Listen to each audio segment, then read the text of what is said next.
or that of Crier Media or their partners. The show may cover sensitive topics and information and discuss triggering issues. Emily. Listener discretion is advised. This is for you.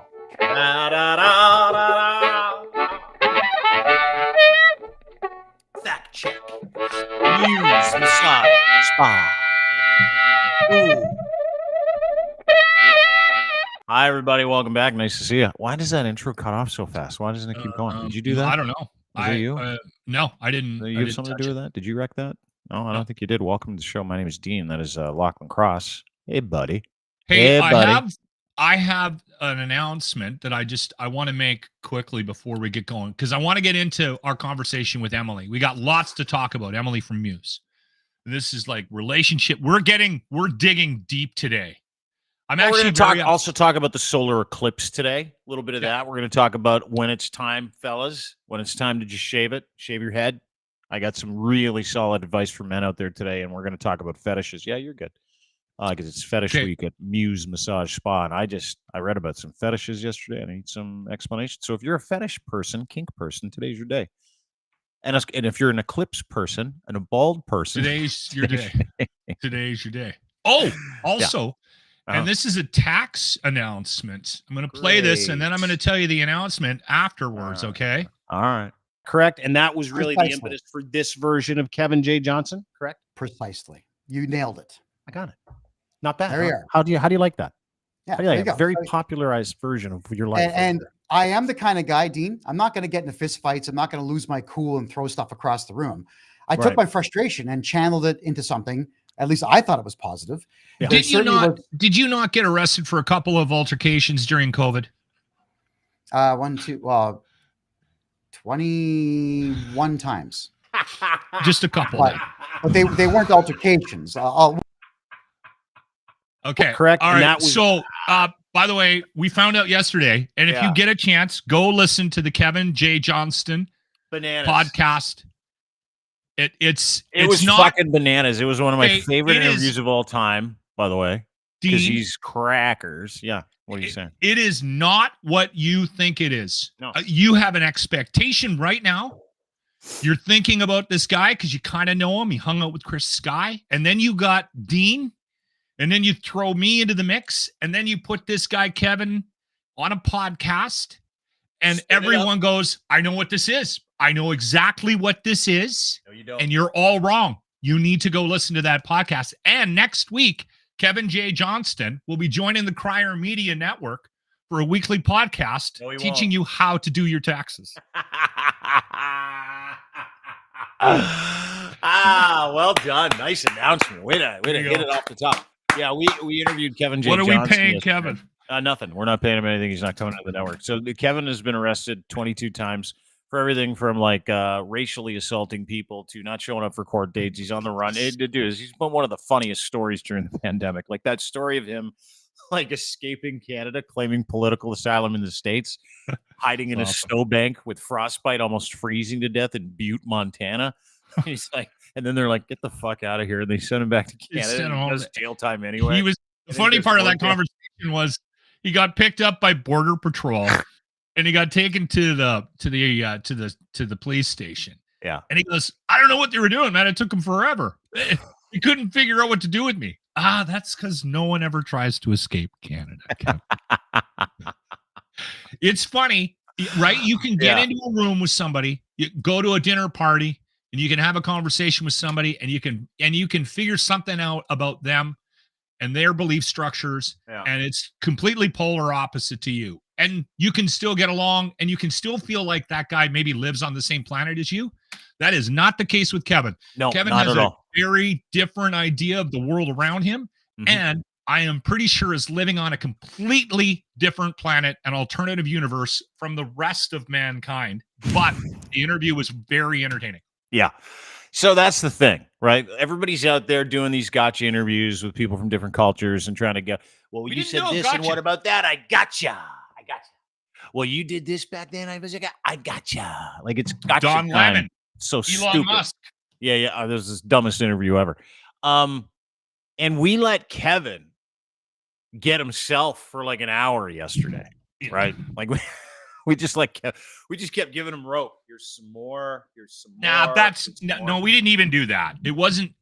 Yeah, we did. I gave him a ton of rope. No, we had a good conversation with him. There was some common ground. Very little, but there was a bit. You know what the common ground was? I think he's hilarious, and he was having a great time trying to tell me that he was being serious, not evading taxes down in Costa Rica, helping other people do it for the next couple of years because he's just fucked.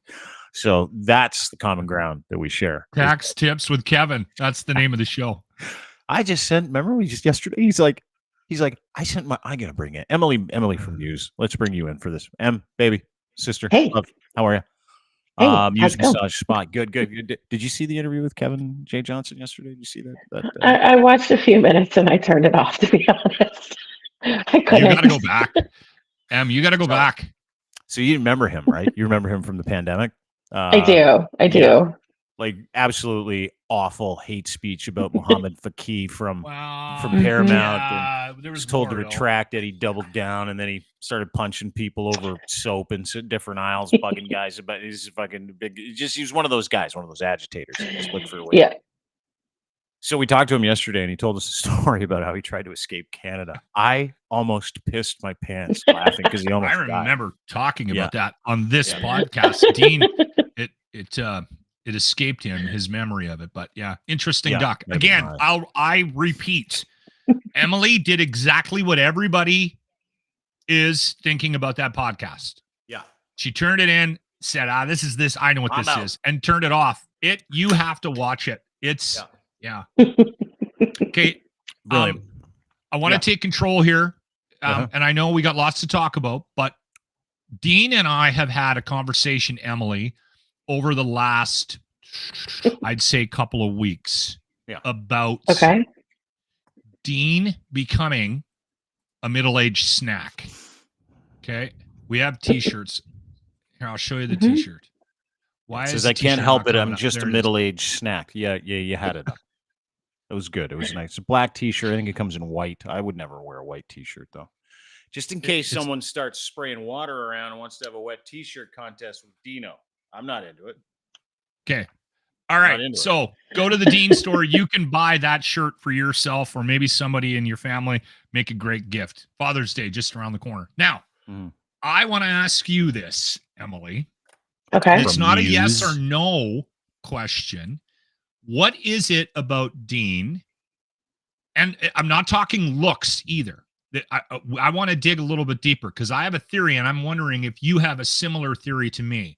What is it about Dean that screams big sex? Is that what you're saying? That's turned him into this middle-aged snack because he has numerous women DMing him, right? Right. all unreplied to, by the way. I'm very happy, man. And you showed your girlfriend. You showed your girlfriend, right? Totally. So we're not hiding anything here. No. But what is it about what is it about Dean? Because I got a theory, but I want to hear you, Em. I'm almost nervous what your theory is. I am too. Right? To me, I mean, you're very handsome when it turns to the physical, but you're funny. Comedy is always attractive to women. You're intelligent. You're controversial. Everybody loves a bad boy. But you're a bad boy with a good heart. And I think that makes it Is that the thing? That's the secret sauce for women is you got to be a bad boy with a bit of a big heart. Like I'm a big softie. I'll cry watching puppy videos or army vets coming home to see their kids. I'm like, I'll bawl. Oh, those ones kill me. But all those I also things have no may problem. be I got part no of problem it. taking a strip off of people too, right? Or setting the record straight. But I only go after. But is that what women are into at this age? We're roughly the same age. You're younger than me. I'm much younger than me. Just want to say that. Yeah, we're from the same school, right? Women back then just like badasses. They're like, oh, I just want a badass. But it's evolved, hasn't it? Women want a badass with a sense of social responsibility, maybe some social responsibility, and isn't an asshole. We're not putting that T-shirt out. Jesus, Dean. Say that again, Em. What do you say? We like a little bit of both in the sense that you could be an asshole to everybody else, just not to us. Like the one you love is the one that you should be soft for. The most. Yeah. Both of you are wrong because he's a bad boy, but don't be bad, you know? Yeah. I see how excited Dean is to agree with everything that Emily said. I mean, he's a silver fox. I've told him that already. Yeah. Okay. All right. I'm not disputing that. Hang on. Let's just check me out for a second. Let's. Look at this. Okay. No, when I first told him, I took a screenshot and sent it to him of himself, and I was like, "Look at the silver fox right now." Yeah. I get a lot of those messages from him. I'm like, "Oh, you saucy lady, you." Look at you. Emily, you knew Fat Dean, right? Like you knew Bigger Dean, Big Fat Sweaty Dean, Big Fat Radio. I never thought you were fat and sweaty. Oh, I was. You were just dad bod, Dean. Oh, it was Dad- like dad bod. When you're hot 300 pounds plus, you're not dad bod.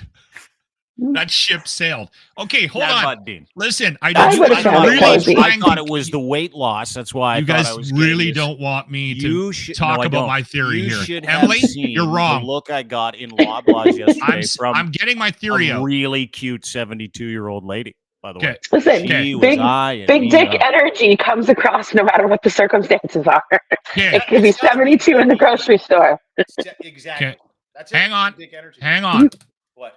Let me hear this. my theory. I'm telling you my theory. It's happening. All right. Emily, there's nothing wrong with what you said, and I agree with it all. Okay. But I think there's something else, and this is something that I've learned about Dean. Right? Let's just say I fly to Ontario and I hit the airport. I got a mic in hand, and I'm going to do some streeters. I'm going to do some interviews. I'm going to find out if anybody still remembers who Dean Blundell is. And we go around. I go around and I find a couple of people that remember Dean Blundell from the Edge days, and I ask them, "Give me an opinion of Dean Blundell. What do you think he's like?" No one is going to say what I've learned about Dean in the last couple of years. And this is where I think the middle-aged snack thing has come into play. I think the world can be broken into two categories of people. Okay. You got pleasers and you got people that take care of themselves. And then there's just this amazing spectrum in the middle. I had to teach myself to care about other people because I'm over here. I'm a take care of yourself kind of guy. And over the years, being self-aware, I have figured out that you can't just fucking plow through life just thinking about yourself and disregarding everybody else's opinions. But I was very good at it. And something happened, some childhood trauma, whatever the fuck it was, that set me up like that. And I, before knowing Dean as well as I would have said, he's in this camp with me. I'm way better now. Like I go out of my way to try to make sure people are happy, but it was something I had to teach myself. Okay. Dean, no one would put him in this pleaser camp. He is a pleaser. He really does care about other people and what other people think. Ding, ding, and ding. And I think when you're a pleaser, I don't think it's anything to do with silver fox. I don't think it's anything to do with big dick energy. When you're a pleaser, both male and female, you attempt to try to get people to like you and enjoy and enjoy being around you. That's Dean, and I think that's why, because he's really comfortable with himself. He's not struggling with his alcoholism. He's in a good place. He's gotten back to that true sense of who he was. When he was on the air, he didn't play that fucking guy. He played this, I'm the fucking best guy in the world. I'm the best jock in the world. You guys all need to follow me. Get on the horse. But in actual fact, he wasn't that guy. So now he's being true to himself, and it is very appealing to the opposite sex. That's my fucking theory. Nailed it. We can move on.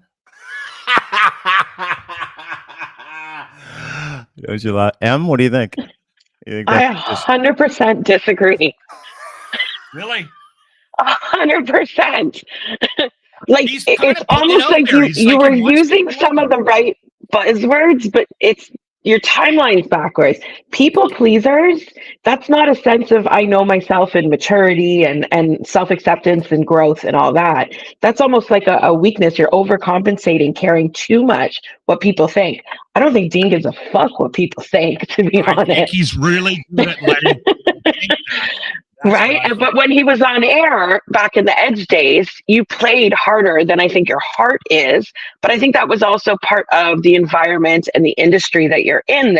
You put on a persona just like everybody else has to in their career, and it's almost an armor in a way, right? Because it protected the soft side of you, and you can get lost in that sauce really easily. And then you cleared the fog, and now you don't have to people please at all. You don't give a shit. I just want you guys Emily's to know. right, you're wrong. Even though I spend way less time. There's my mic drop moment. Boom.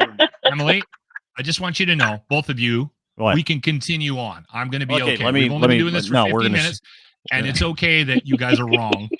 It'll be fine from this point on. But you know what? You touched. It's like your theory was the rim job of theories. Yeah, it was almost just not around the hole, there, but you weren't in the hole, right? Like you're kind of you're poking around. Yeah. It's like put it in. Help me. Put it in. No, that's an ass cheek. No, that's wrong. That's a taint. You were like in and around the taint region of the conversation. Yeah. So here's my theory. This is my theory. Emily, you're 100% right. So when I was at the edge, armor, great word. I could create this thing, right? This thing was what I was getting paid. I'll just say it, millions of dollars for. Be this thing. And I'm like, 7 years in, I'm like, I think I'm having some like mental issues, man. And they're like, don't worry about it. We'll get you a counselor. And I'm like, I don't like being this guy. Don't worry about it. We'll get you a therapist. You got to keep doing what you do. If you don't do what you do, you're not going to have a job. And I'm like, all right. And hey, don't get me wrong. I was really proud of what I did. Very successful. I had a nice time. It was a lot of fun. It was a heritage more, all that other shit. Just right. I had no fucking idea who I was at the end of it. I didn't know who I was. You get out of radio, you don't know who you were. You can say the same thing about you being younger, being in your industry. You're like, you know, there's one thing to make money and for that to be your personality or for that to be who you are or for you to be something to everybody else. But I cannot imagine knowing how comfortable I am to be myself. And Emily, you're 100% right, because I do not give a shit about people. And I am a people pleaser, but only the people I love. That's it. Anybody else can suck a dick. Sorry, that's just my language. Everybody else is out there, right? And if I love you, man, you get all my attention. You get all my love. But if I don't love you, that's when Fat Dean comes out and he goes, who are we fighting? Who wants it, right? But even in that is different because I don't care what anybody does with their lives anymore. I used to be overly concerned because I thought my worldview was everybody's worldview, because when you're young and dumb, you're just young and dumb, right? Now I know that I don't know everything, can't control anything, only control myself, know who I am. And you're okay being on the wrong side of somebody else's opinion. That 100%. Still doesn't disprove my theory. No, it doesn't. Like I said, you were close. You're in the taint sort of rim region of the idea. I've been like getting to know you, and it's funny when I get hauled out for being associated with you. I'm like, you have no idea who that man is, right? And it's happened to me too. I've had a similar situation in my career, right? Where people, if you say my name out loud in a room, right? People that just know me from reputation, you're going to get an opinion of me that's not favorable. No, right? Well, it depends on who you ask. But that goes. But Em, and I'm going to ask you this. You and I have known each other for 20 years. Really, kind of off and on 20 years. You were very different 20 years ago. I can't help it. I'm just a middle-aged snack. T-shirts available on the Dean Blundell Show. That's my shirt. It's all about me. I want a shirt, by the way. I'll get you one. Okay. What do you, because here's the thing. Back then, I was like, I got to be a force. I just got to go do this stuff. Very different now that I'm 51. 25. So take me back 25 years, how you're different now as a human being than you were then. Dancing for the Raptors too, right? What were you doing? True. Yeah. 25 years ago, I was a college student, way too young. Was dancing for the Raptors and still was a competitive figure skater at the time too. I was a national figure skater as well. So I was overly scheduled, super busy, very fit, and constantly tired. Always tired. But I was a softie. I was a small town girl. I had no street smarts whatsoever. I was the book smart girl, kind of lost in the big city all of a sudden. I mean, just simple things like going downtown just to a game was like, I grew up in Thornhill when Thornhill was farmland. So it was very, very different.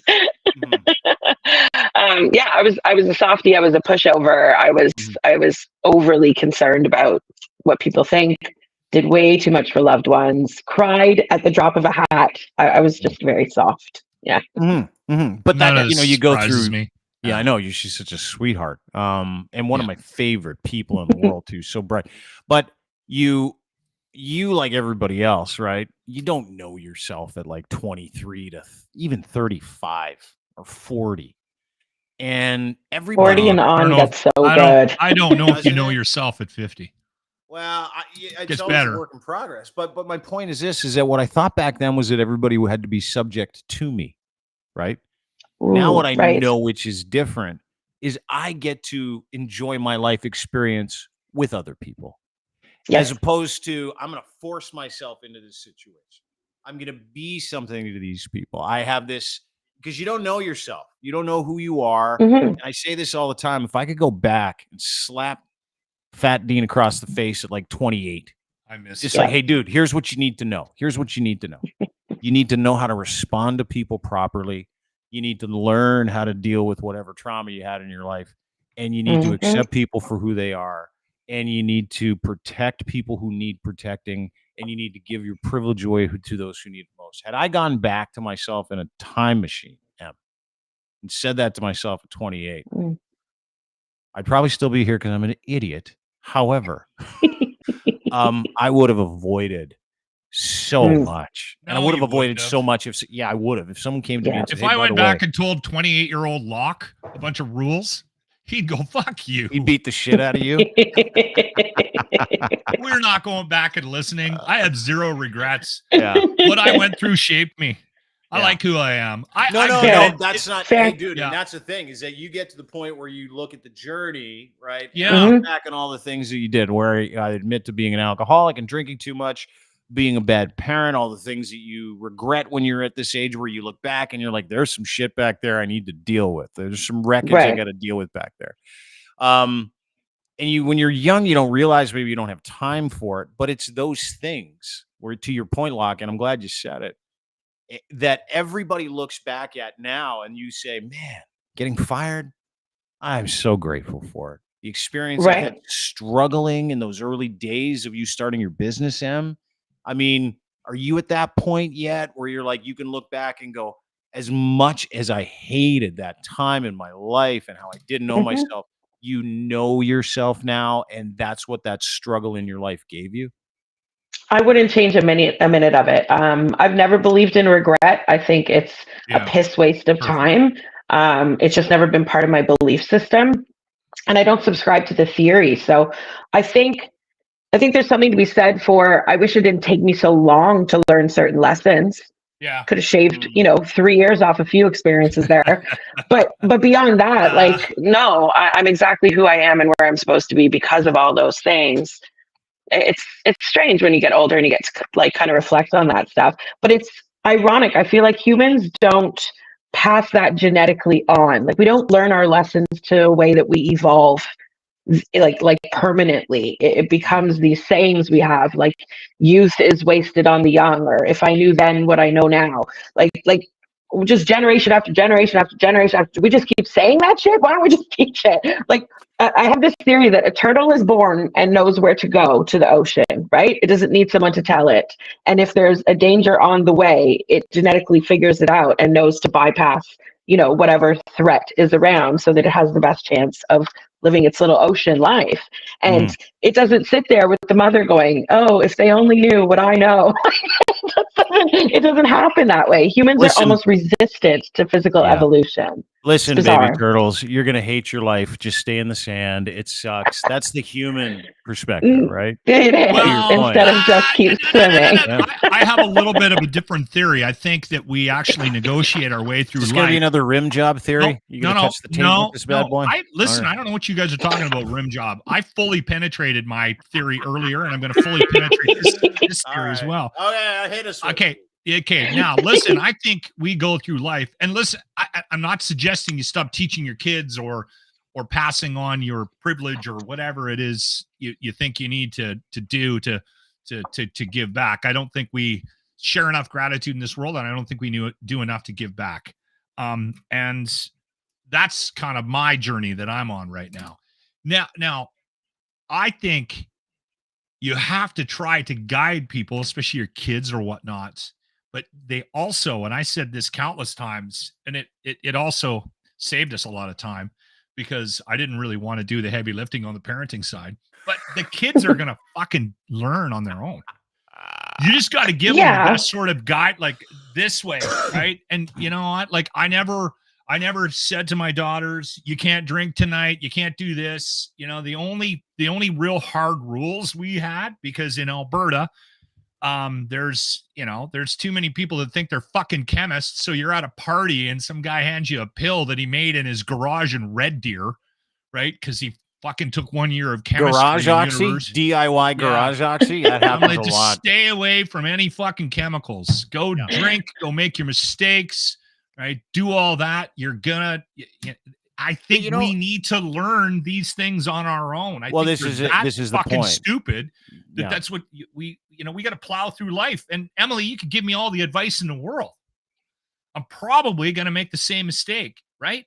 Well, right, but that's what I find ironic, right? Like, if we could make certain struggles easier on the next generation, wouldn't we not want to? And most evolutionary survival skills are based around the path of least resistance, the least danger, right? Would you not want that for your kids or your third generation down? And we don't pass on those struggles. And what we learn, we instead just pass on the limericks and the old wives' tales that go with it. I think it's how strange. When you get older, though, those limericks and old wives' tales, to your point, like you look, life is a cliche when you get older. Like easy does it. They all make sense. All you need is patience, right? Or like those little things. Yeah, I know you hate that one too. I do too. I don't like anybody telling me that I got to be what? I got to be patient. How dare you tell me what to fucking do? We got to be on time. Yeah. We're all similar that way.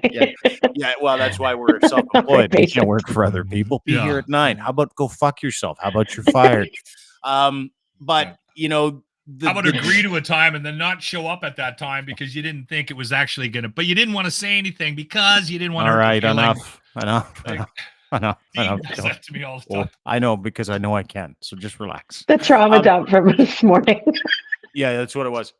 So, but the thing is that in our lives, in your life, right?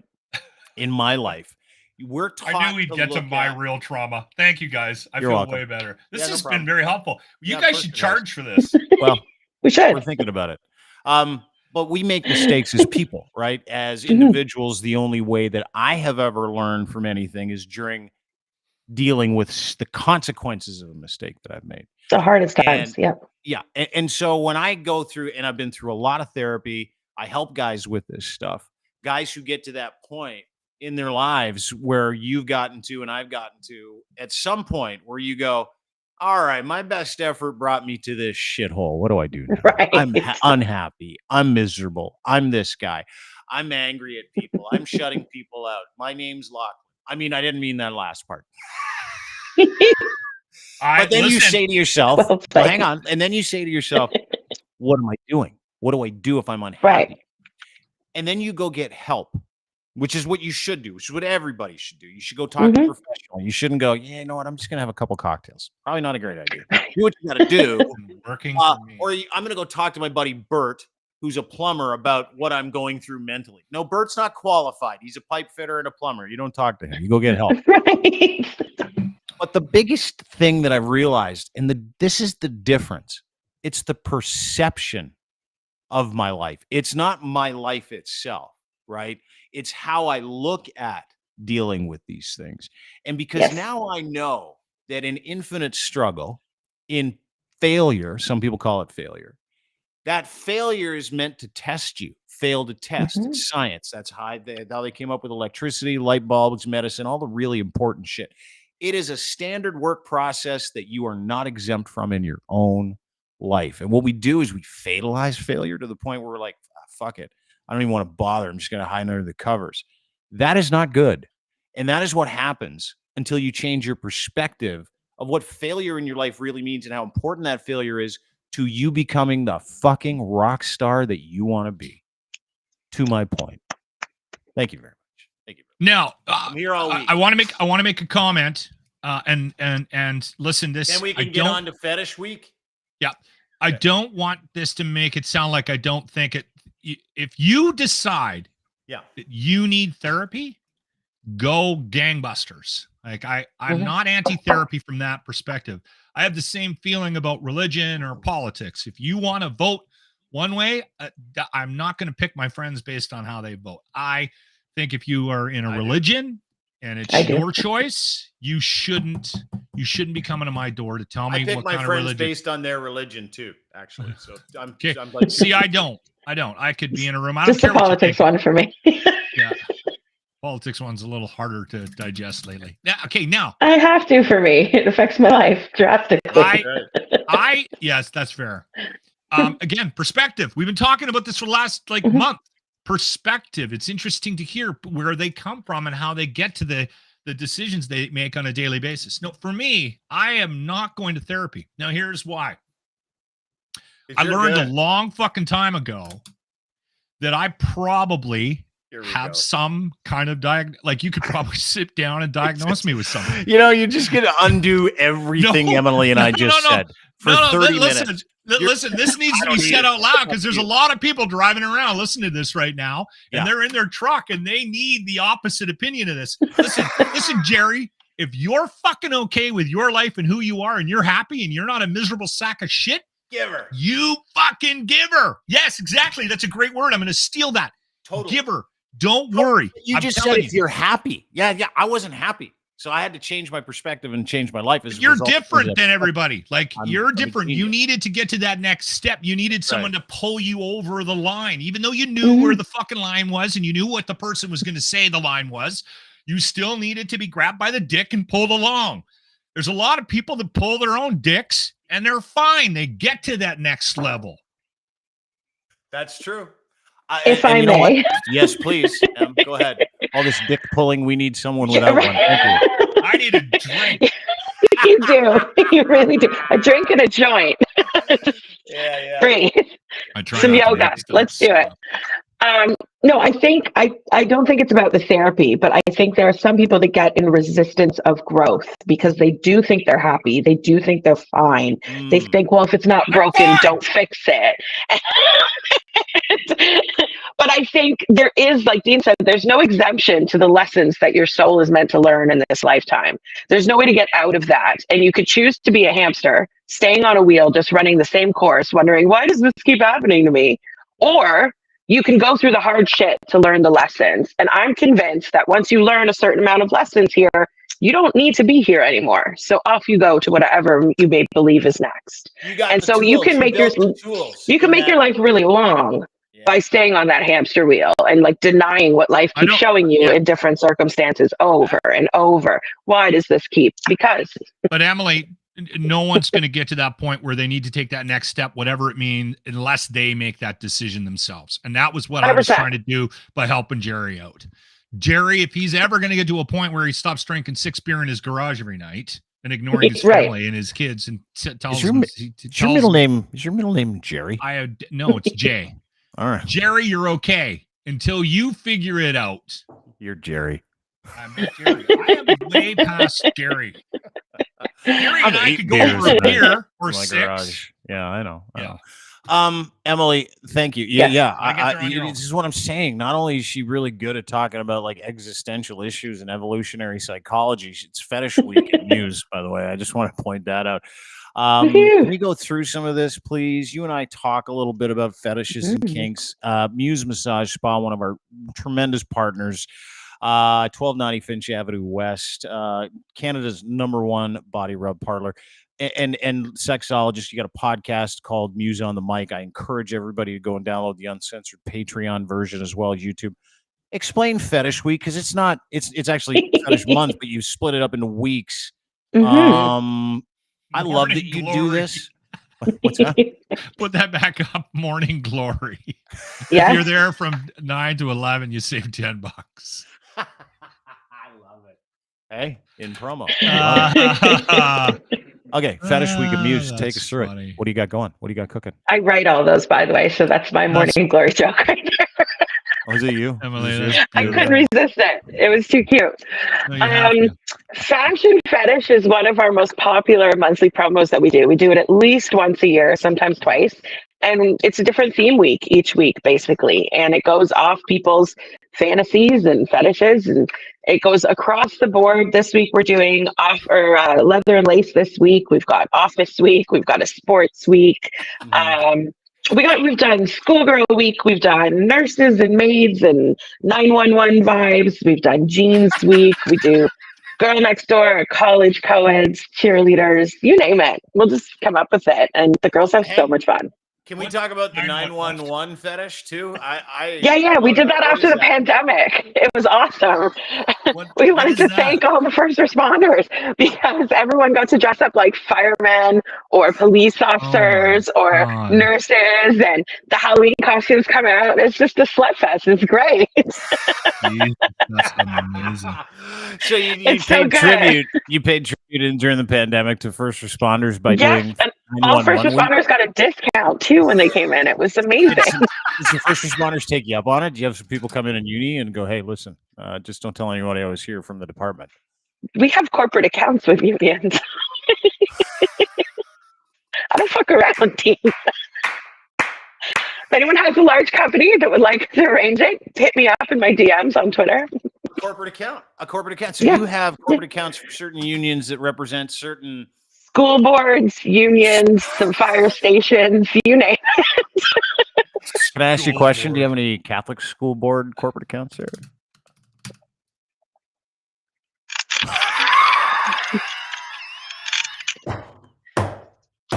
Do. I love this world so much. It's so awesome. So much hypocrisy. You're killing me. Oh no, you're helping me. I am really happy. I come from a corporate sales background, so that's what I know. I love you so much. So back you to have punch fetish. cards too, don't you? Back to fetish week. We sell packages. We have repeat member programs. We have referral programs. We have all kinds of stuff. You got it all. If you want to get involved, listen, just a quick heads up.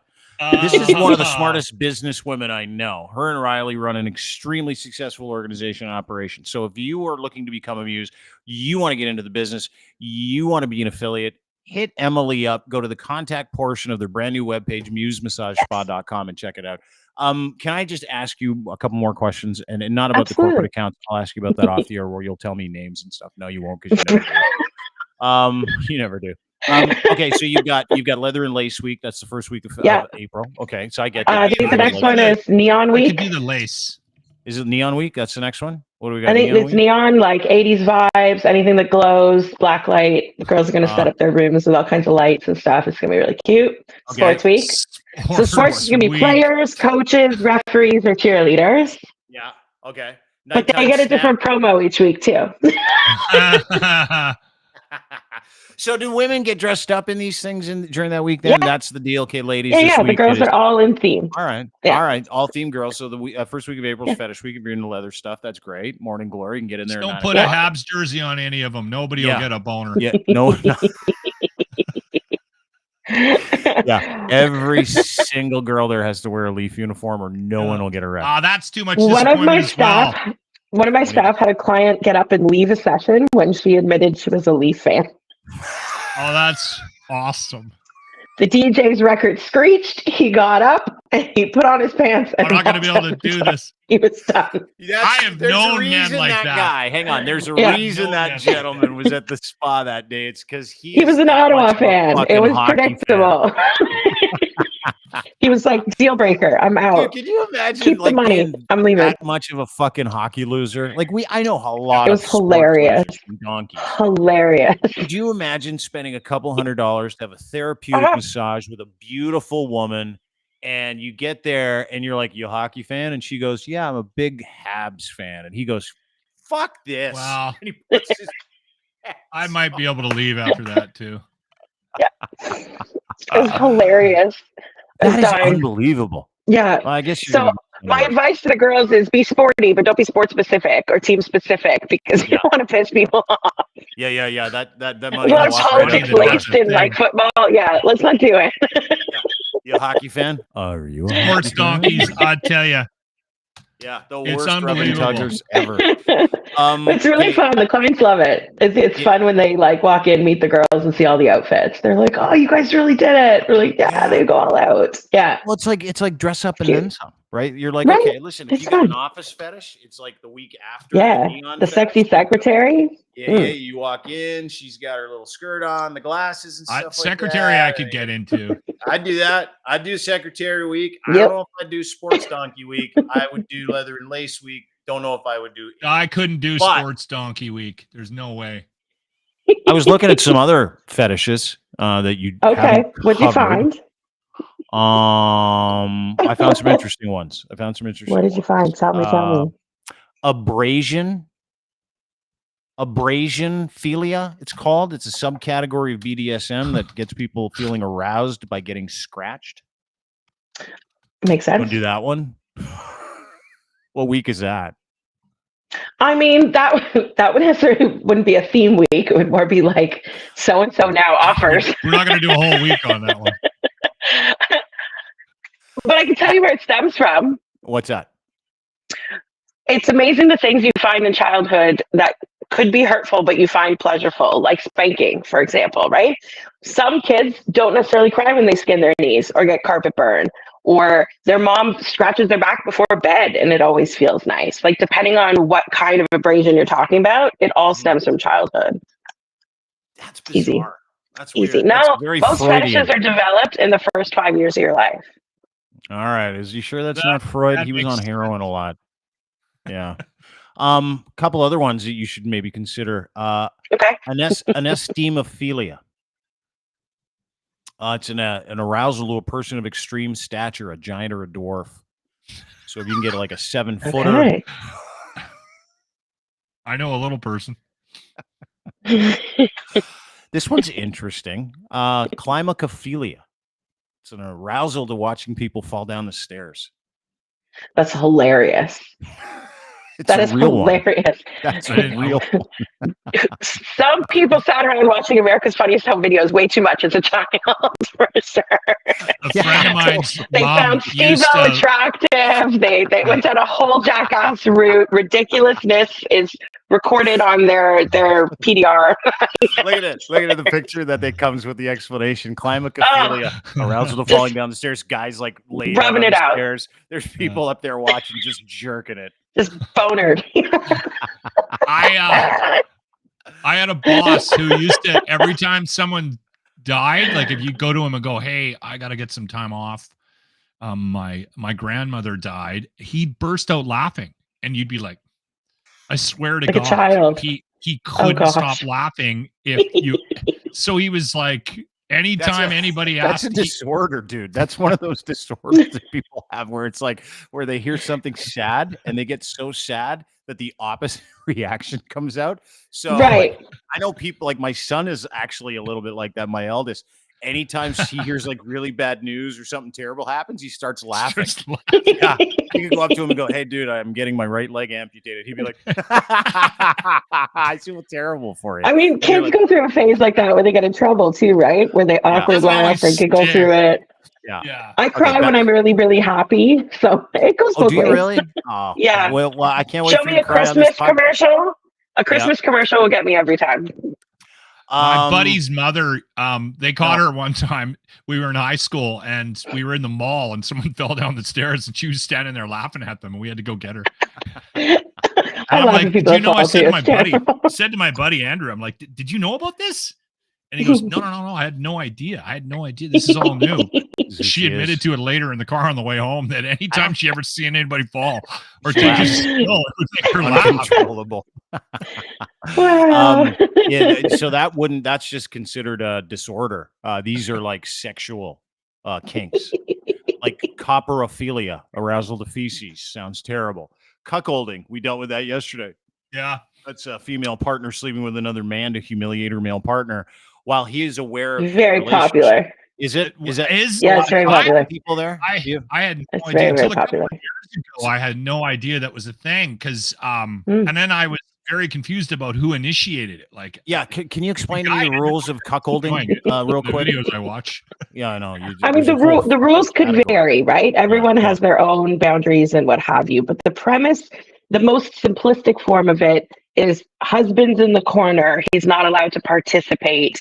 There may or may not be allowances on him jacking off, watching his wife be with someone else. And more often, the request is that the someone else have a bigger dick than the husband. It can also jam into some racial and age play and all kinds of fun stuff. Okay. If the cuck is dominant, it could be because he's instructing it to happen, like you're gonna get fucked. Or if he's submissive, it might be you're gonna watch this and you're gonna like it. What if he's reading the Times and uninterested? Then he's just a watcher? No, he's reading the Times. He's not watching. I wouldn't be surprised. I mean, that could be so part of the like dominant play, because if she's trying to make her dom happy, she's trying to do good for daddy, and daddy's like, I'm bored, and he's just reading his Forbes mag. She's got to try harder. She's got to perform more. You're not doing enough. Wow. I gotta get more. So is the intention then of cuckolding? Yeah. And this is my ignorance. Pardon me. Is the intention of cuckolding that the one spouse that's getting it? So in this case, the female. Usually him. No, she's his fetish or kink. It's his. No, but he wants to be cuckolded, right? Am I getting this right? Yeah, but the request or the intrigue or the fetish could be on either side. But is he supposed to not like it, or is he supposed to pretend that is he supposed to really not want this? Turn on maybe pretend that he doesn't want it. That's the question. If he's the submissive of either the session, the play, or the relationship, then that's when like kind of the humiliation comes in, and he's not supposed to like it in that regard. If she's like, oh, this is so much better than when you fuck me with that little dick, that's very different from, the BBC that comes in and throws it down till her back's broken, and then he feels less than the rest of the time. But a lot of people are aroused by things that are controversial. Yeah, but is that so the more that he feels shitty, part of the kink? Yeah, that's the question. But the more he feels shitty, the harder his dick will probably be. Yeah, that's why I said it's for him a lot of times. Who the fuck? How is that possible? The retro replay yesterday was all Pain about and this. pleasure is a very fine line. Pain and pleasure is a very fine line. It's why anything taboo is very erotic. Because your instinct is you're not supposed to be excited by seeing your wife get nailed. But what if all of a sudden you're in your mind thinking this is crazy, but your dick is like, woo! It's a little bit confusing. That would never you don't know that. No, I do know that. I 100% know that. I'm pretty much sure of it too. Or even if the thing gets like, it's like, hey, I want to be this. What do you think? I'd be like, right? No, I. Not only do I not like. But what if she looked really fucking hot, and you're like, this is better than any porno I've ever seen in my life. Like, look how gorgeous my wife is right now, just taking dick. Yeah, but I'm literally right there. Like I'm right there. But you don't get to be the observer when you're right there. All of a sudden now you have VIP seating. And what if you're like, holy shit, look at her. No, when I am right there, I can open my eyes and watch it. Like that's the thing. Is like I'm there, I can see. But that's POV. Okay, that's different. We know this isn't your kink, Dean. I don't even understand. Like when you're explaining it to me, I'm trying to understand. I'm convinced you have hidden kinks that you don't know about. The guy wants. No, but the guy wants. This is what I'm saying. I had no idea what the guy wants to feel. He wants like his wife. He wants to feel terrible about himself. Yeah, that's what makes his. I don't think it's that heat. I mean, we don't want to make the man suicidal, right? We don't want him to feel so bad about himself that he's going to die. If that gives you a boner, then you got some mental issues. But humiliation does give a lot of people arousal. It could be the same as being told you're a bad boy or you're a dirty slut. Like originally, we're not supposed to call people those kinds of things, right? But if you're a pervert, when you're fucking me a certain way and we're just playing that game that day, it can be super arousing. I mean, it's not really kosher to call people daddy either, but people find it hot, including me. So, call someone a bad little girl. It doesn't mean it literally. You think? But that's the play. Do you think after cuckolding week you could do gerontophilia week? We do cuckolding sessions. No, we can do them with our couple sessions. Yeah. Okay. If someone doesn't want to participate and they want to be the watcher, that's super easy to do in a couple session. Man or woman, it's happened both ways, where they sit in the corner and they just want to watch him get his service or watch her get a massage and get a body slide. Do you provide the dude, or do they have to bring the dude in? They come in as a couple. The male rub. They come in as a couple. Bring in the lefty from the bullpen. We don't have one. No, hey, they come in as a couple. In here. Here's an interesting question. Hey, Juan. Yeah. Here's an interesting question. Are there males? And I'm only asking you this because it's like, okay, we just introduced a guy to the equation here. Are there male rub and tug strip joints? There are in general, not straight ones. There's gay ones. Bathhouses. There's gay and queer massage. Well, and massage parlors as well. Not licensed body rub, but they operate either holistic or unlicensed. Same setup, massage tables, massage and a hand job that usually leads to a lot more. For the straighties, there's no for like women to get men to massage them. No. Yeah. It's funny because guys often, when I talk to like a stranger and they ask what I do and I bring it up and they're like, "Oh, I've always wanted to open one of those for women," and I'm like, "It doesn't work that way." Sorry. Because they envision it like they would want it to be, which is the client's experience, right? It's not going to be a bunch of hot broads showering you with money, being like, "Please lick my pussy and let me go home afterwards." It's not going to happen that way. I was listening to a podcast. I can't even remember what it was. Hang on, they were telling a story. Is it sort of like the people that go topless in the province shouldn't? The same way that if you open up like an all-male rub-and it's like logging into People of Walmart. People's Walmart. Okay, I remember listening to this regular podcast. People out there. And this story was quite funny. This husband was talking about his wife, and she came home after a massage therapy and went, "You're not going to believe what happened." This one guy was promoted through this friends group, and everybody went to him. And she thought, "Oh, well, he's a great masseuse." So she finally took their advice and went, and he tried to do something to her, and she's like, "Hey," and he's like, "What? This is what I do." So she left. She phoned the place and complained, and the owner was like, "We've never had anyone complain about whatever his name was. Juan. We'll call him Juan." Right. So call him Juan. So it was well known between all those friends group. Dude, that's a big thing. Like there are a lot of registered, and you can correct me if I'm wrong. No, this was in the States, Emily. I know. I'm going to tweak it a bit. I know two. Okay, I'll just tell you. I know two women. Okay. That both have they're different masseuses, but that was introduced into the masseuse-patient relationship a couple of months in, and as an offer, and the offer meant extra money, and these two lovely ladies pay for it, enjoy it. He leaves. Women are no different than us, I think, sometimes. That's what I think. In some respects. There was a bit of a TikTok trend of these videos going around of men, like RMTs or whatever, giving very erotic massages to women, acting like this was a popular service. And of course, the comment section goes crazy. Housewives are like, "Where do I get this?" Men are like, "This is bullshit. I'm never sending my wife for a massage again." And they're like freaking out. And then lo and behold, it came out that two of the most popular accounts, it was all an act. It was paid, like friends were paid to be in these little videos. And it was just like a ruse. It was just a thing to get views and make money off of TikTok. But a lot of men thought, "Oh, great, I can do this," and have started a business. Some of them struggle to get clients. Some of them don't. I guess it depends on what they look like and what their skills are. But for most RMTs, like registered massage therapists, it's a risk to their license and therefore their career if they offer sexual services. Now, if they're not registered, sure, then they're no different than any other massage parlor, massage girl, independent worker out there. The irony is that for hot women, if you're good looking and you're gorgeous, instead of paying a man $300 to do exactly that, you could make $300 and do exactly that. So why wouldn't you just work in one? It makes no sense. Interesting. You've life hacked this. You've turned these women's dirty little massage secrets into a golden opportunity to pad their revenue.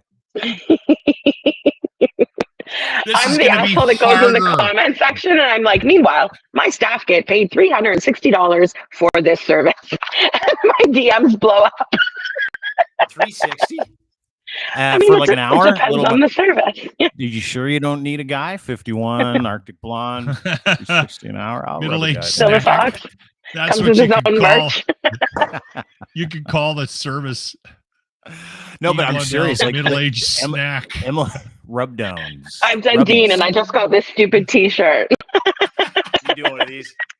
I just got a rubby from Dino. By the way, is the Dean deal still available at Muse?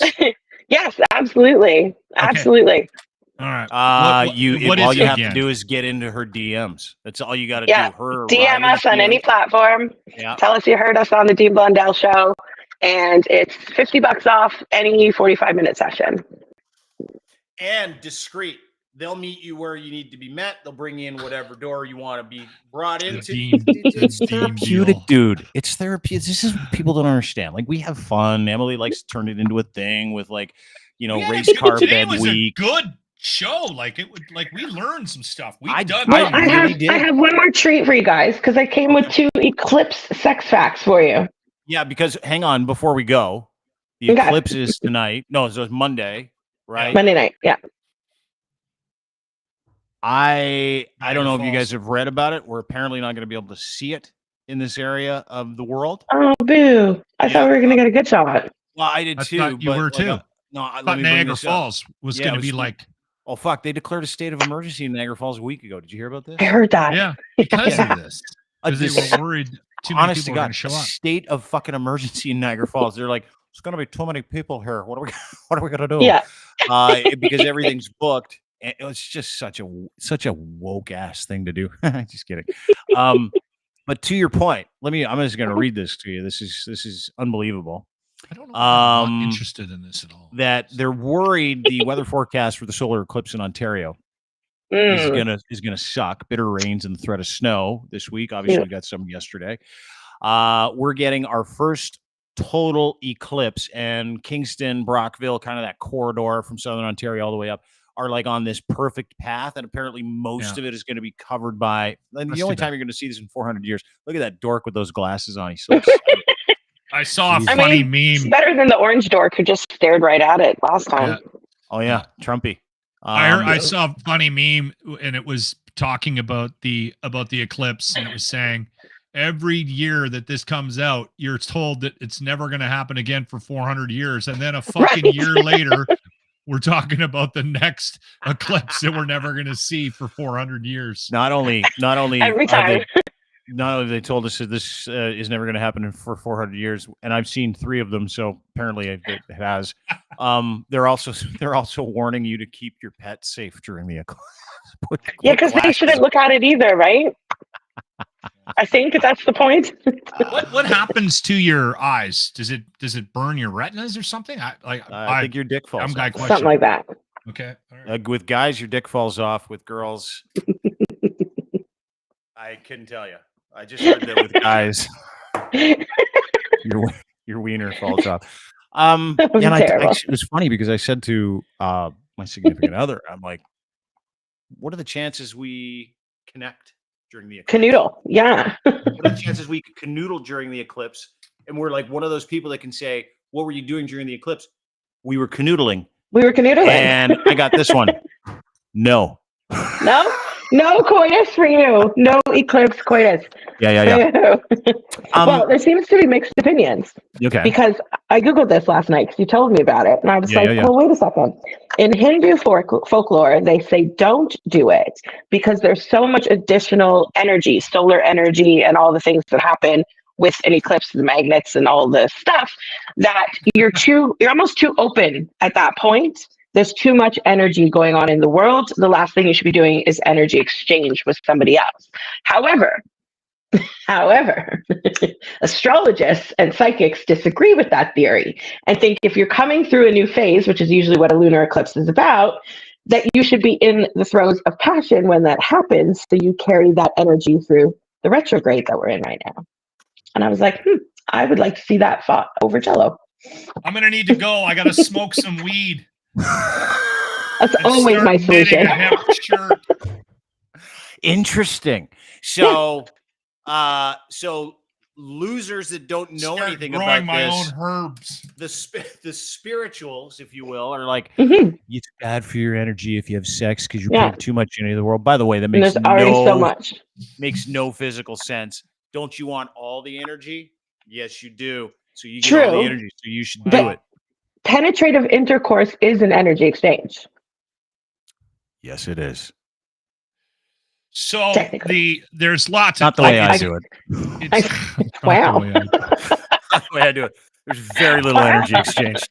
It's like, okay. He's on his back. Oh, Lord. Am I sweating? Do you see a bead of sweat? My back sweating. Can you? Well, so you're like, I'm 51.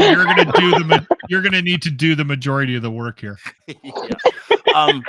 So back to that. So they're saying too much energy might make you crazy, so don't have sex. Is that the idea? They don't want people going nuts.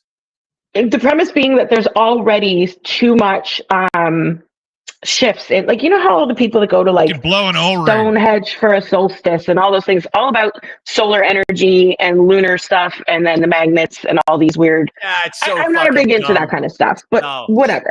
Like I found the two sides the chakra interesting. and the crystals and the energy and the thing, right? And so you're already almost in a vulnerable state, so you shouldn't be engaging in that. If anything, you should be mindful, you should be restful, and you should meditate and be like one with the earth and the energy at that point. The other flip coin is the astrology side. That's like, no, get to it, do the do, be in the throes of passion, right? And that orgasmic energy and those good feels and good vibes will stay with you for a certain amount of time. There's the 8 limbs of astrology. Yoga. I know what I'm doing, Emily. There's the 8 limbs of yoga theory, the yamas and the niyamas, and there is one section in there about sex called the wiener. Is it called the wiener?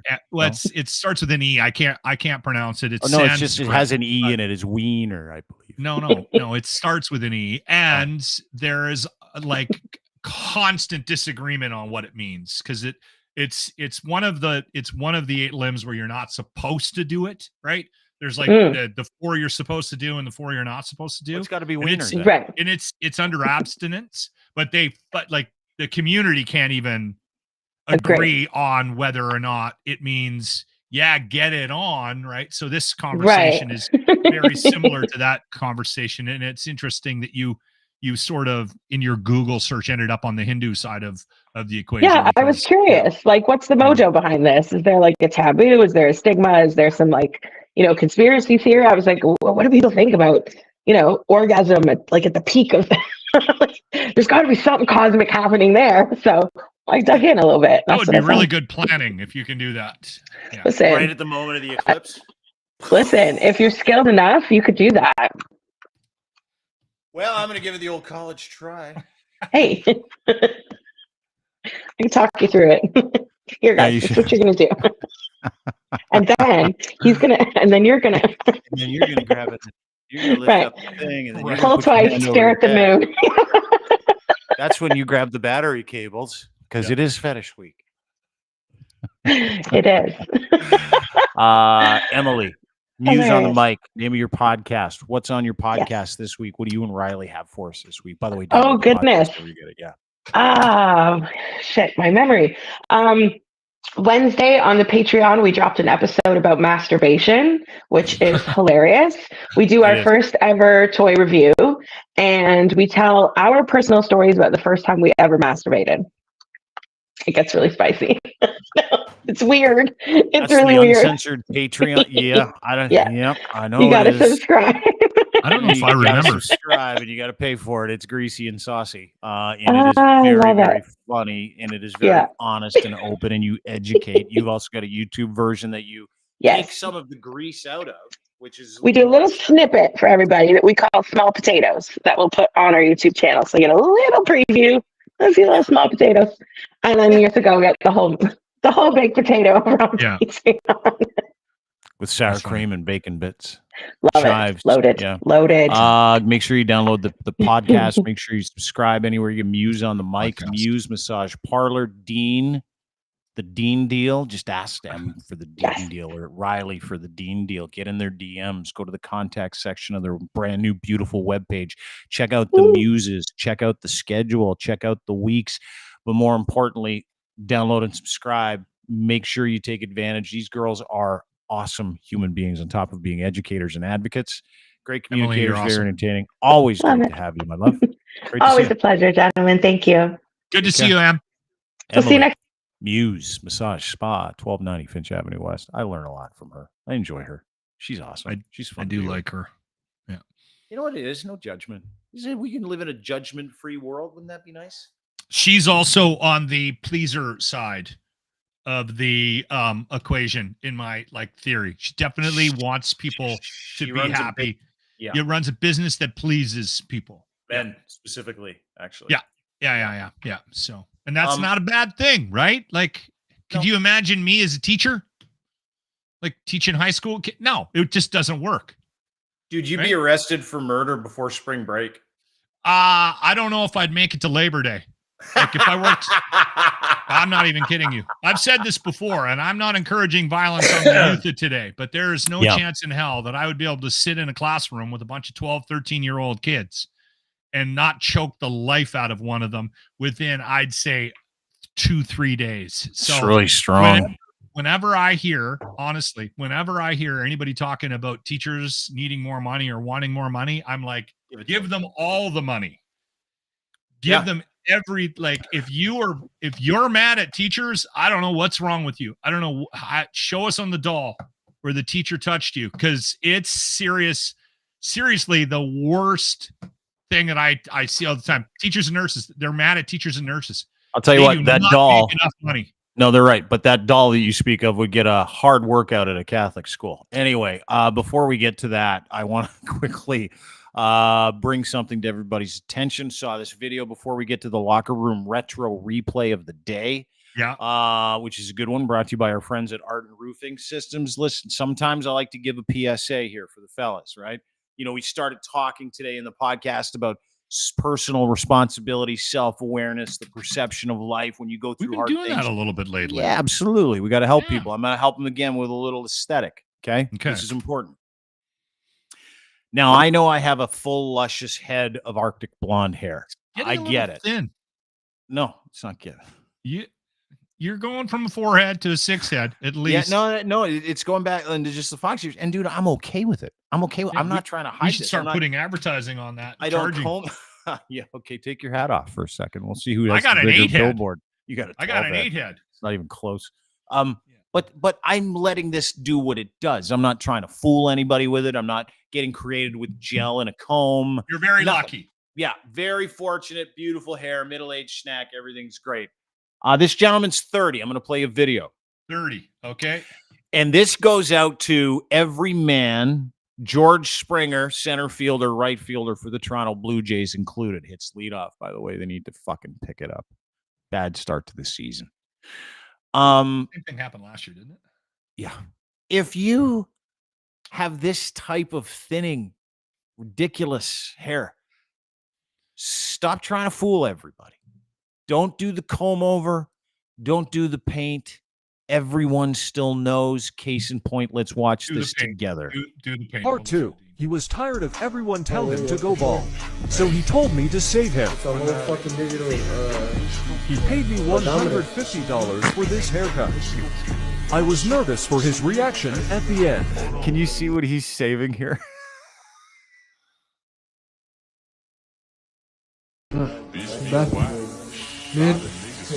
Here comes the airbrush. The old airbrush hair on the scalp. Got to make a border. And you got to somehow cut whatever's going on back there, and you got to try to make it look like it's blended in. Yeah, you got to shave the entire forehead because the hair migrates into your eyeball, leaves your face. And there you go.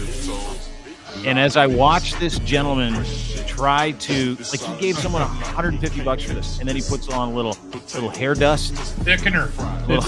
and then he puts on some black hairspray, and the end product is just as stupid, if not worse, than when he walked in and paid $150 for that hair. Lachlan Cross, thank you for not being him. Please tell your other friends. Don't started losing my hair when my first daughter came along. 27. I panicked. Yeah. I had no idea how to be a father. I've never really thought that was going to be something that I excelled at, and I proceeded to lose my hair immediately. And it just made its way back. It's kind of stopped. I don't shave my head, and I'll tell you why. Because I've done it a couple of times, and I don't think the look is that appealing. Like, I look like I've got a natural childbirth shaped head. Like, you can tell someone pulled me out. There may have been some pushback. So I got a just visiting. You got vagina head. Yeah. Yeah. Just, and so when I go bald, I just look like a knob, like a complete knob. So I keep a little bit of hair, and then once every couple of weeks, I just trim it right down. You're fine. You don't have to go totally bald, because what you're not doing is creating an optical illusion with 38 hairs. No. Right? I feel bad for guys that lose, like, they look like this at 22. I don't. And Yeah. I'll tell you why I don't. Because you're not going to beat it, like, ever. No, you can't. And trying to beat it, you're going to spend maybe $100,000 if you want to do it naturally. The hair plugs, everyone knows, never do those. The rug, stop it. Are you kidding me right now? Every I know time a you walk handful of down the guys that street, wear the everybody's rug. staring at you when you walk by. You look legitimately like you have a beaver pelt on your head. We all know. Absolutely. You're totally right. It's good advice. It actually is decent advice for people. I mean, for my fellas out there today, I just want to tell the fellas, just let it go. Yeah, you lost. It's not your fault. You know, I got my eldest guy. He's starting to go thin right here. He's 26 years younger than me. I'm like, it's all good, dude. Don't worry. And you know what he said to me? He goes, I don't give a shit. I'm going to rock this pool cue. I'm like, attaboy. Yeah. And you know why? Some guys look good bald. I raised him right. He looks great bald. Anyway, Yeah. See, you got good looking kids. Yeah, I do. You do too. Boys. We both do. Congratulations. My daughters did not get any of their looks from me. They just got all my crazy, which is that's okay. That's a whole nother conversation. We'll bring em back for that. Yeah, try and unpack some things. Speaking of which, let's unpack today's Locker Room Retro Replay of the Day, brought to you by Arden Roofing Systems. Lachlan Cross, what do we have today? We used to do this thing, and this is one of the first times we ever did it. We used to slow Jimmy down. And I tried it on my voice. I tried it on Grant's voice. I tried it on Phil. We met Phil last week. I tried it on George. It never really worked, but for whatever reason, it's Jimmy's delivery or his tone or this, it just works so well. So this is one of the first times, I think it might've been the first or second time that we slowed Jimmy down. Here it is. The Lock Retro Replay. For those of you who do not know, James P. White, our little buddy on the show, didn't have a traditional path in radio. In order to give him a little bit of time on his own so he can gain some confidence as a broadcaster, Boss was nice enough. We kind of berated him into it as well. You kind of forced him into this. Yeah. We gave him a show on Saturday and Sunday nights, midnight to 2 a.m. So he does a voice track. Mm-hmm. He doesn't come in at midnight on Saturday nights. He's not here live, no. No. Monday or Tuesday when we come back, we take a cut from his weekend performance, and then we do a quick little air check. And we just give it a listen. Yeah. I did get some Snapchats of people listening to the James P. White Experience on the Really? weekend, by the way. Yeah. Why?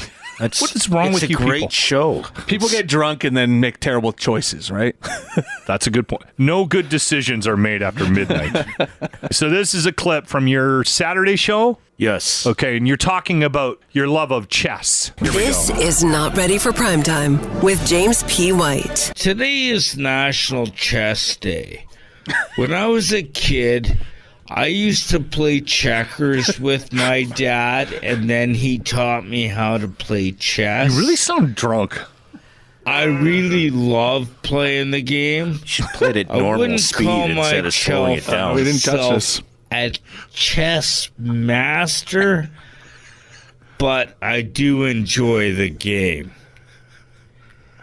And don't forget, coming up at noon today, from noon till 6, That's exciting we have stuff. full Doing a little station volume maintenance with here. Derek Allen. You definitely don't want to miss that. I always leave the pauses in too. All right. Nice work, Jimmy. Honestly, we would hear we would get guys, they'd be driving in and they'd hear something that we did on the show and something Jimmy said, and they'd go, "You got to slow that down." And we would literally, I'd go into the logger and I'd rip it out and I'd slow it down and play it back. And we did that 100 times, and Jimmy hated it every time. No shit. And I tried to do Grant and I, even when I thought that we kind of messed up something, I tried, but it sounded. You didn't sound as disabled as he did when you did it to him? It became a thing on the show. Yeah. Can't imagine how he's doing now after that. Does he need counseling? Did you get him some counseling after you did that to him? No? Give me some time to talk about that if you don't All mind. right. Gonna have to go back and undo years. He's just literally waking up, just hearing his slow voice in his head with nightmares after a break like that. Like I used to wake up all the time when I was on the radio. Yeah. I would wake up literally to the nightmare of not being able to talk. You ever do this? You'd in a dream, you'd have a nightmare that you would talk and nothing would come out of your mouth. And then the other dream I would have all the time when I was on the radio, because it was just like chaos and stress and anxiety all the time in that business. It never ends. And I would wake up in the middle of the night in a cold sweat because all the music was gone. All the commercials were gone. I had to sing all the songs, do all the commercials and the breaks. Legitimately.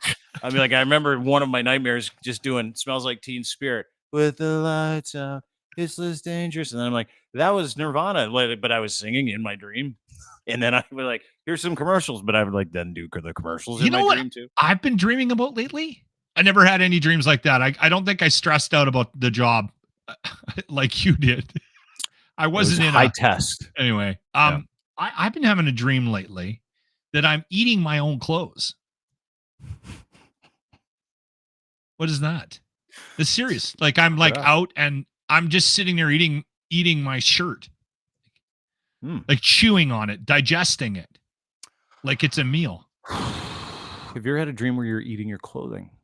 One person says no, but I have eaten lipstick. Dream interpretations. To dream that you are eating your clothes signifies loss, loneliness, and depression. That's not great. Really? Okay. Yeah. You're right. Yeah, no, I'm good. I actually feel really good. Maybe it's the loss. Maybe it's the loss of your job. About a month ago when you got fired. You know what? Might be that might be manifesting itself in your brain. Who knows? You lost something that was important to you, right? That might be it. I don't believe in any of that shit either way. I don't. I do. Oh. Yeah, we could go on dreams, man. I'm telling you. All right. Well, we'll have that. Well, you know what we do? Let's get a dream analysis on it because I want to talk about that dream that I had. And this other dream that I had the other night where you and I were swimming and we realized we didn't have any clothes on and we started laughing and then cuddling. I don't know what that means. No, you didn't have that dream. And we're not talking about that with anybody. And I really wish you hadn't have brought it up. I was naked. You were naked. We were in a swimming hole. I realized you didn't have pants. I didn't have pants. We had a whole box of Slim Jims on the shore. We said we were fishing. We came back with no fish. Too many details. And then the car broke down to the side of the road. Yeah. And you got killed. And I didn't want to go home. Wait, that's Brokeback Mountain. We went on a fishing trip, came back with no fish or pants. By the way, a couple of things. Yeah. The Arden Roof Systems charity golf tournament. Yes, I just want to get this out. That's happening July 5th. Looking for sponsors still. He's got a couple of spots, although they're filling up quickly. And also you can sign up as a golfer or as a team of golfers. ArdenRoofSystems.com at the ranch in Edmonton. One of the best tournaments of the summer. Tomorrow, got a little sort of Monster Pro Wrestling Arden Roof Systems charity golf tournament. promo video that I recorded at the Lair, which is where the guys from Monster Pro Wrestling create all their magic. So we'll have that on the show tomorrow, along with the owner, founder of Sea Change Brewing Company here in Alberta. His name is Ian. Yes. So I'm looking forward to that. And Monster Pro Wrestling, very cool, man. And he just actually jumped on as a sponsor for that Grease Fire show that I was telling you about. Mm-hmm. Monster Pro Wrestling tomorrow night, Alberta Avenue Community Center, $25 at the door, 7:00 bell. I am going. Monster Pro Wrestling is a Crier Media client, so I'm going to go and check it out tomorrow. And that's it. That's everything I got. Dean, Jimmy wrestling tomorrow? No, long story. I'm really worried about Jimmy right now. We'll talk about it later. Yeah. We'll talk about it later. All right, Monster Pro Wrestling. Actually, I think you should get on the phone with him if I'm not. You want me to call him? I'll call him after this. Yeah, I'd love to talk to him. We will do that right now. Lachlan, great to see you, buddy. That was a good one today. It was really good. Yeah. I liked it. Okay. I'm out of here. Talk to you soon. Thanks, brother. Lachlan Cross, anytime. At Lachlan Cross. Follow him on Twitter. There he is again. Oop, got him out now. There he is. He's gone. See you later, Lachlan. See you later, people. Thanks, everybody, for being a part of the show. As always, brought to you by our friends at Rome.auto. Listen, buying a car is a pain in the ass. You lose money the second you buy it. Everybody knows that. You get locked into these 5-7 year deals. I've heard someone a fucking 10-year car deal. It's so crazy. You don't need that. You don't. You need to subscribe to a vehicle. One payment includes your insurance, routine maintenance, roadside assistance. It's brilliant. Rome.auto. Again, go to Rome.auto if you're in the GTA. These are good people. Great people. They want to get you in a car, and they don't want you to have to suffer through the ownership of that car. So you can turn it in anytime. Very flexible monthly plans starting in a month, going to 12. You can do 2, whatever you want. Doesn't really matter. Home delivery available. They've got an entire ecosystem of vehicles. You can browse for your cars. And again, you don't have to pay for insurance, routine maintenance, nothing. All you do is give them your credit card, one low monthly payment, boom, you're gone. And when you're done with the car, you can hand it back. Perfect for someone transitioning into a car. You want to try an EV. That's what I'm doing right now. I'm a client. That's how I got to know these people.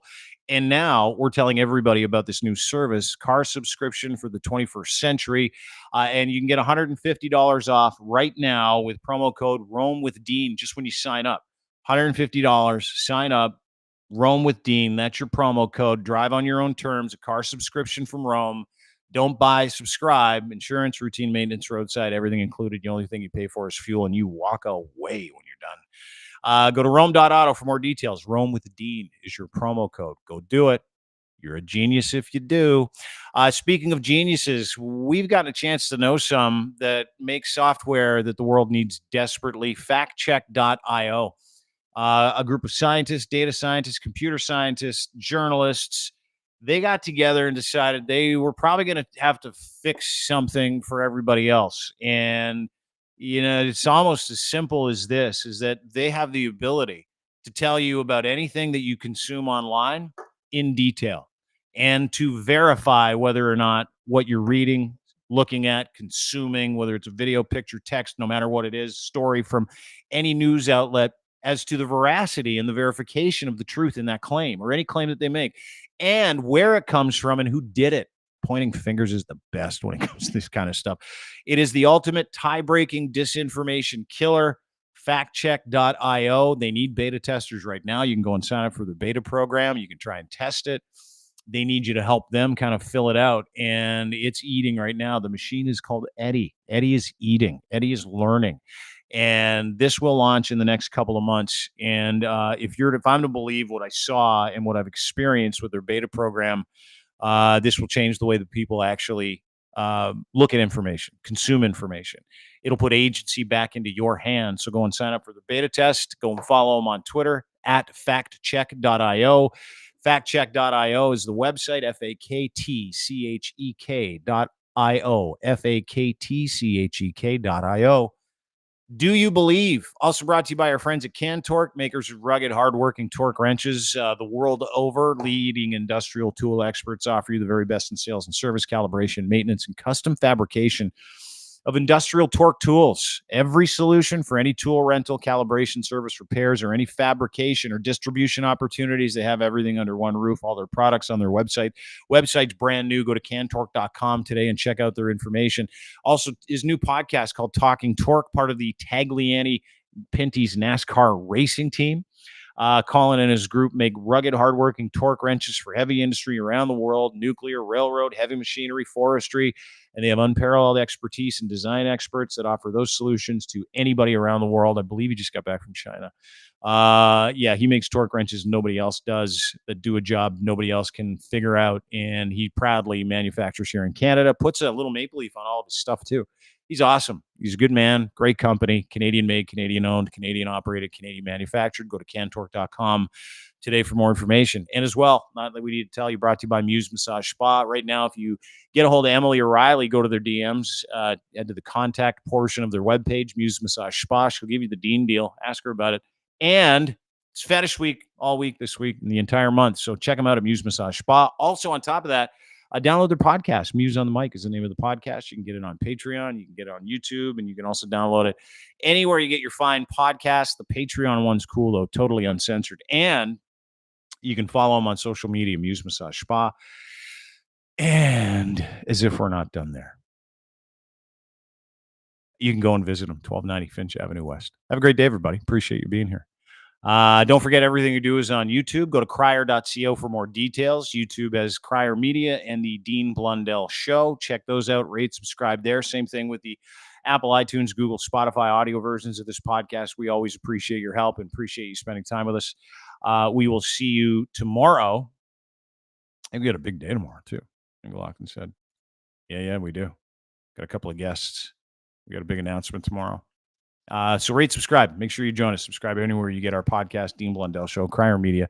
Thanks for following. Thanks for hanging out with us. We will see you tomorrow.